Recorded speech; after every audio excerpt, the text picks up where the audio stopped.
पुण्याजवळच्या कोलवडी मांजरी रस्त्यावर भीषण आग लागली आहे। पहाटे 3च्या दरम्यान गोदामाला ही भीषण आग लागली। डीजे साऊंड बनवणारा कारखाना आगीत जाऊन खाक झालेला आहे। अग्निशमन दलाकडून आग विझवण्याचे शर्थीचे प्रयत्न सुरू आहेत।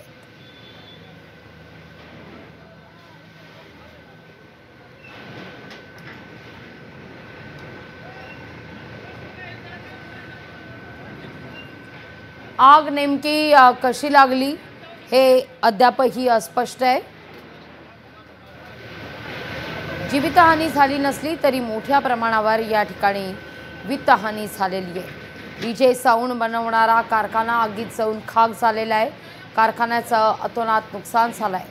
अग्निशमन दलाकडून आग विझवण्याकरता शर्थीचे प्रयत्न हे केले जात आहेत। पुणे महानगरपालिका क्षेत्रात ही घटना घडली आहे।